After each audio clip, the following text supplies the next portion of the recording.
Salut, je me présente, Lola du groupe Encounters.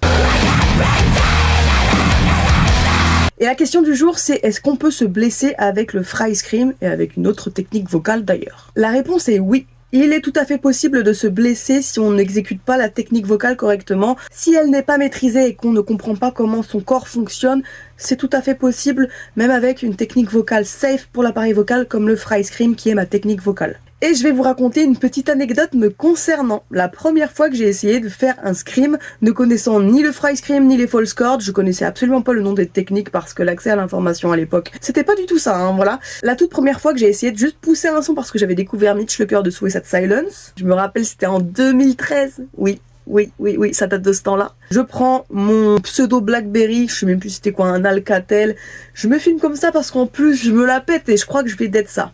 Absolument pas. C'était sur le morceau You Only Live Once de Suicide Silence du coup. Et au moment de pousser le premier scream, je m'étouffe. Je tousse et je me filme, hein, je continue de me filmer et en fait pendant 5 minutes, c'est que moi qui tousse.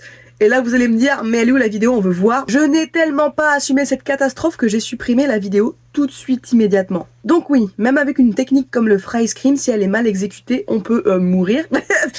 Doucement, mais vous avez compris, vous pouvez vous abîmer l'appareil vocal, ça c'est sûr. Et pour toutes les personnes qui pensent qu'une technique vocale comme celle-ci fait mal aux cordes vocales, non, si elle est bien exécutée, encore une fois, la réponse est la même. Et si tu veux apprendre la technique, je te conseille de te rapprocher d'un coach vocal. Je suis pas coach d'ailleurs, voilà, parce qu'il y a plein de gens qui me demandent. Par contre, je fais des tutos, enfin quand je dis tuto, je fais plutôt de la transmission d'expérience. Donc je fais des vidéos basées sur mon expérience et mes ressentis depuis que j'ai commencé, c'est-à-dire en 2013. Ils sont où tes tutos? Ils sont répertoriés sur mon compte TikTok, mais également dans une playlist sur ma chaîne YouTube, les liens sont dans la bio. Donc si tu aimes bien cette approche et que tu as envie d'en savoir plus, n'hésite pas à t'abonner, à streamer également mon groupe Encounters, t'abonner, liker, commenter, partager, republier. T'as compris, bisous!